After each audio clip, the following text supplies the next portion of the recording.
a Todo Empieza Aquí. Vamos a presentarles a nuestros entrevistados por orden. Se encuentran Carlos Rivera, abogado de IDL, y también está Julio Rodríguez, representante legal del fiscal de la Nación y también abogado penalista. ¿Cómo están? Bienvenidos. Alejandro, muchas gracias. Gracias, Alejandra, por la invitación. Bueno, la novedad es que el fiscal José Domingo Pérez, de lavado de activos, no ha querido dar declaraciones a nadie, pero sí ha dado una conferencia de 1 hora en México y hemos preparado un informe para poder hacer un resumen de todos los temas que dijo, que mencionó en esta conferencia. Así que revisemos la nota.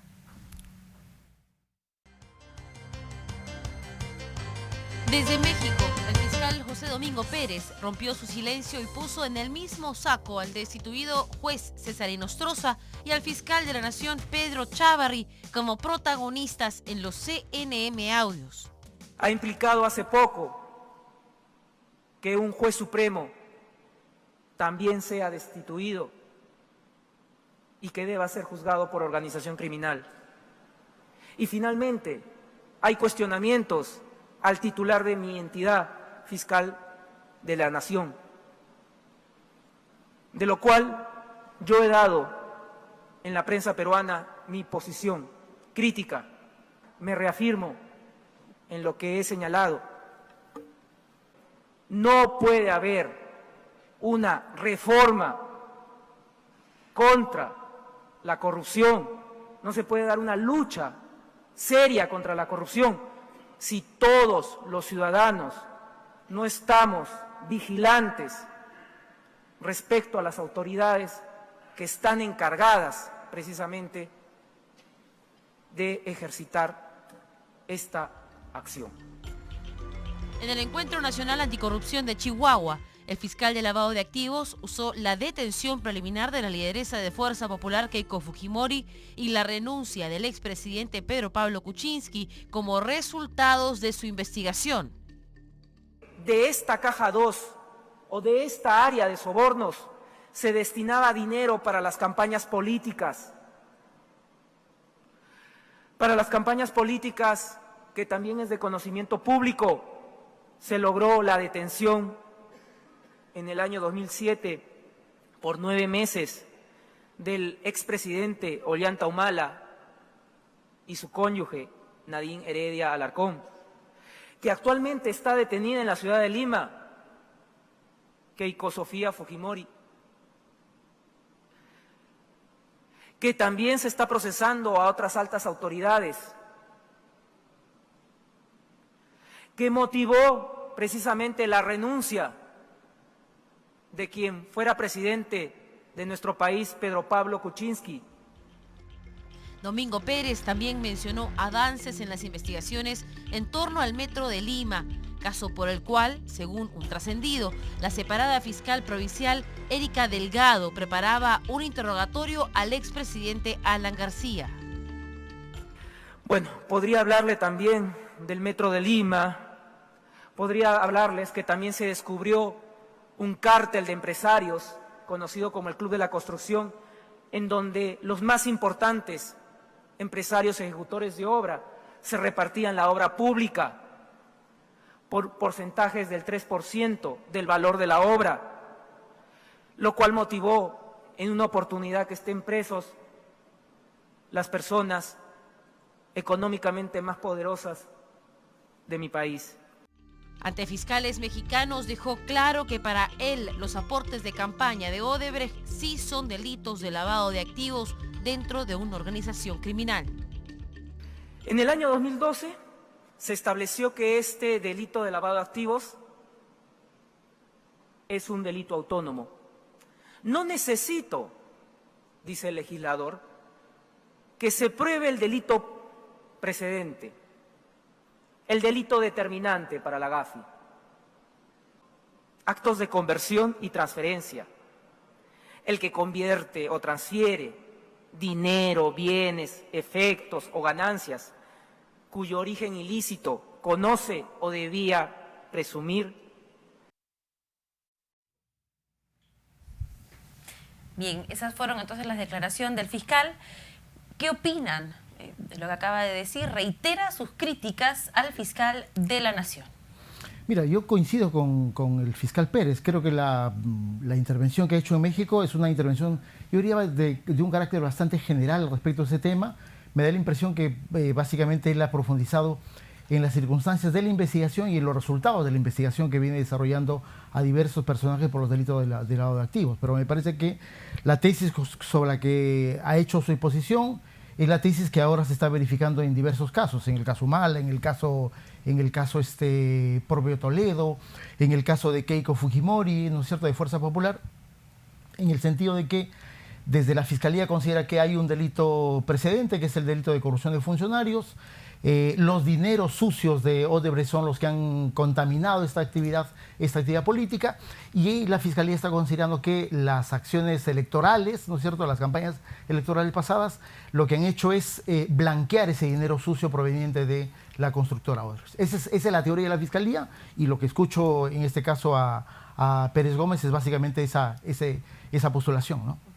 Bueno, ¿y qué tiene que decir usted, doctor Rodríguez, sobre esta crítica que reitera a quien es su jefe? El jefe de José Domingo Pérez es Pedro Echavarri.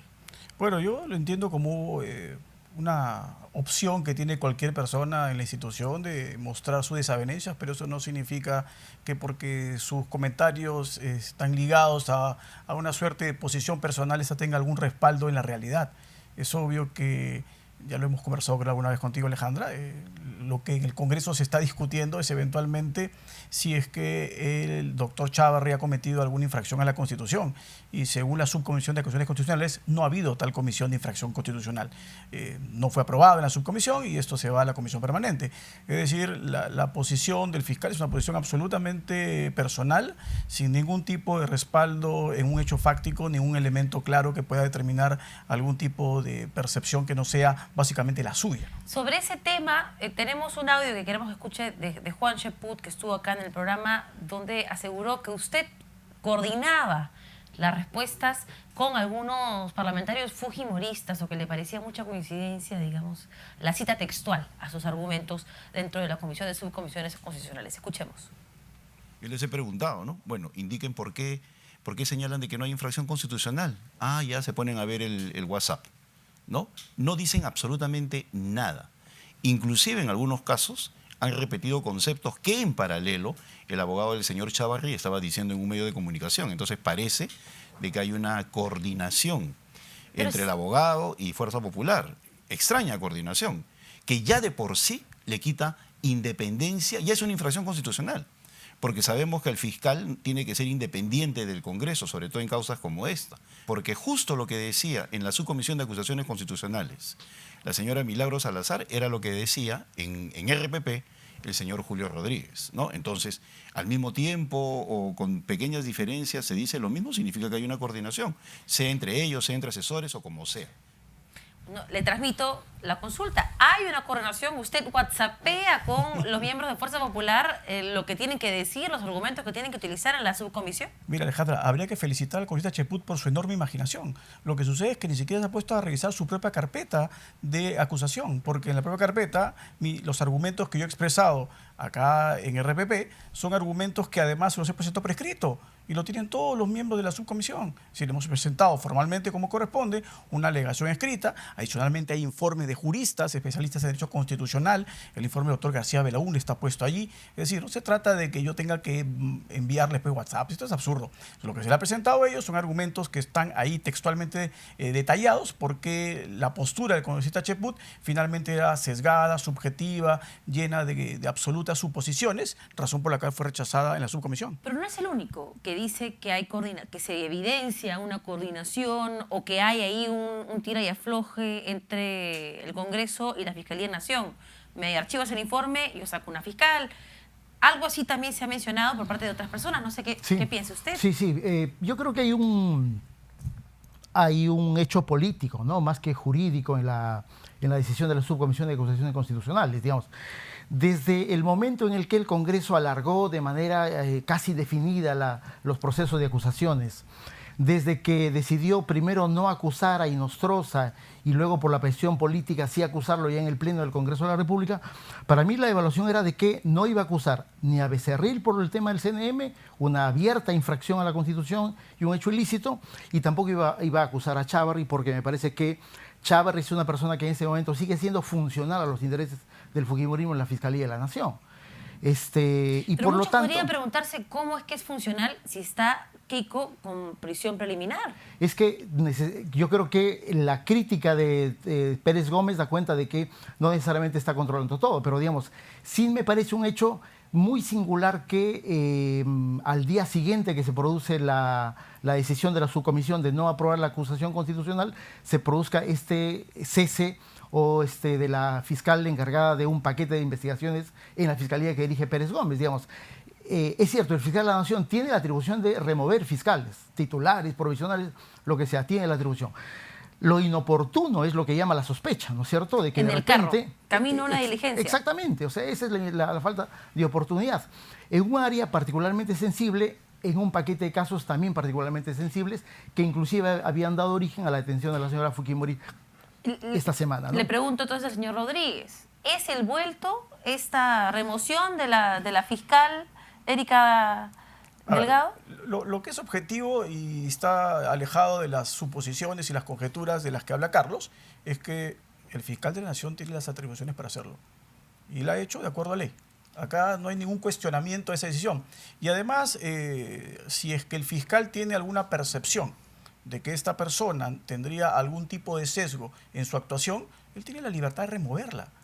Entonces, ahí sí. ¿Esa es la percepción del fiscal? No, no es la percepción del fiscal, pero si ¿Cuál la es el fuese, argumento, entonces? no tiene por qué presentar ningún argumento. El fiscal de la Nación entiende que esta persona cese en el cargo porque tiene carácter de provisional. Y no tiene ningún tipo de necesidad de justificarlo. Es absolutamente discrecional. El ex fiscal de la Nación, Pablo Sánchez, dice que eso no es así. Él dice que sí se tiene que sustentar y motivar cualquier destitución o remoción de un fiscal.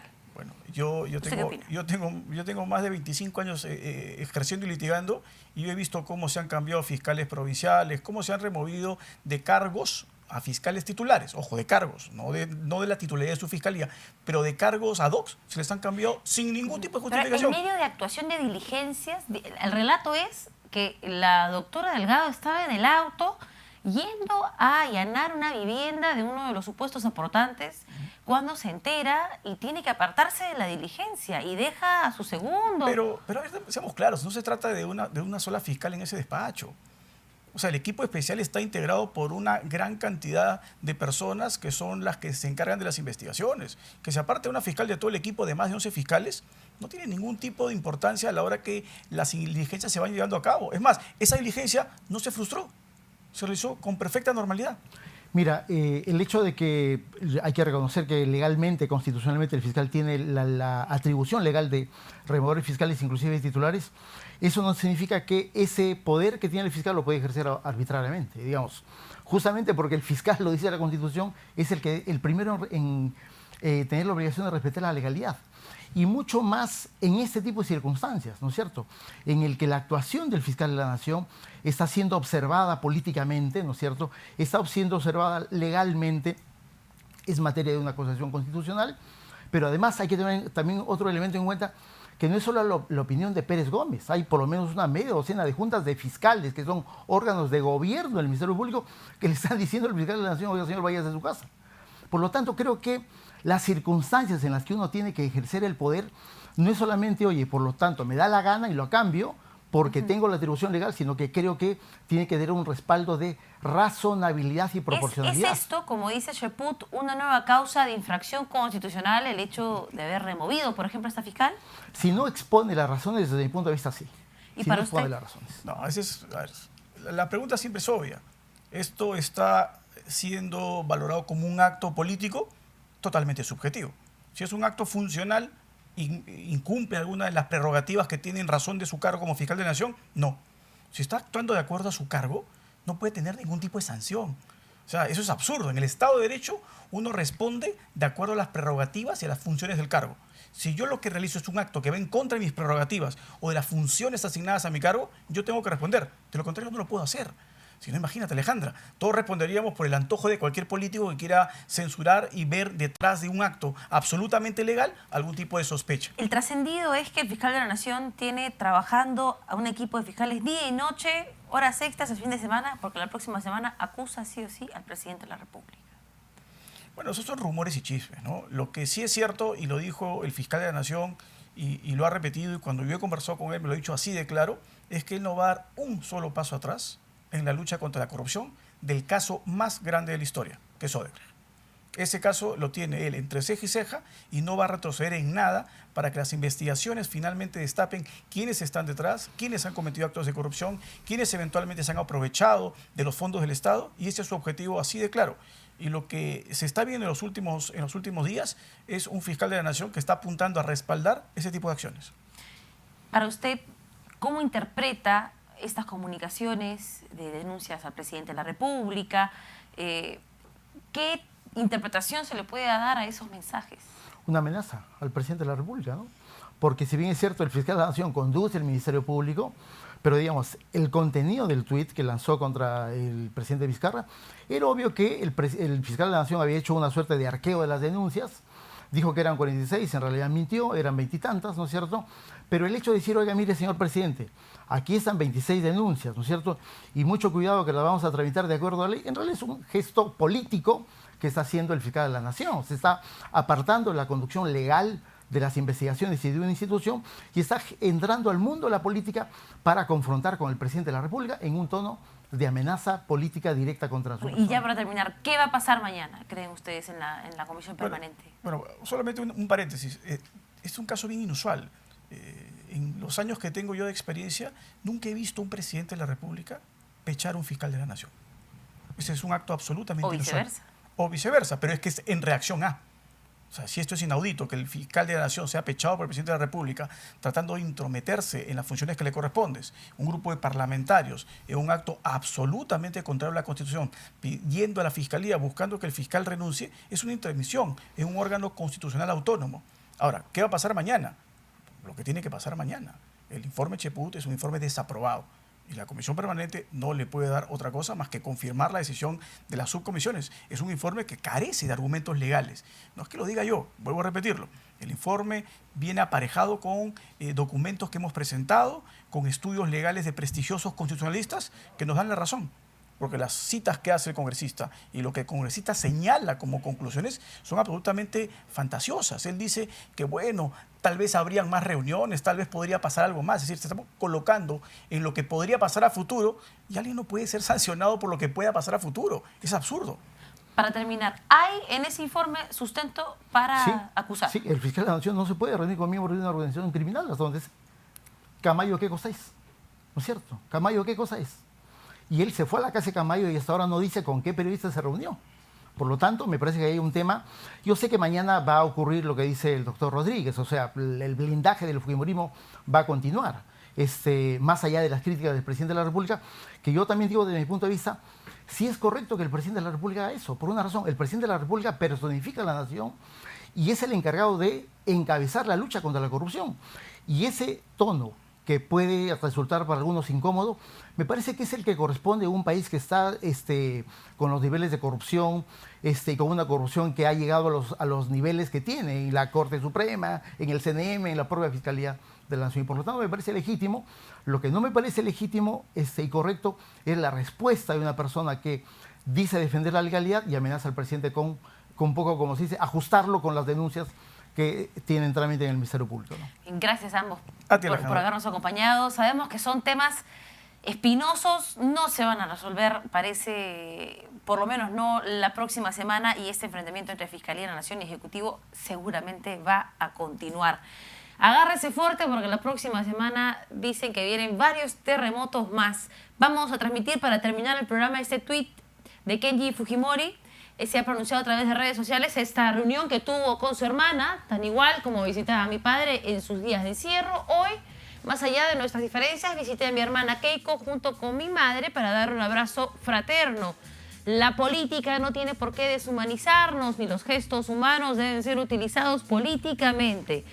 Bien, clarísimo el mensaje de Kenji, esto no es política.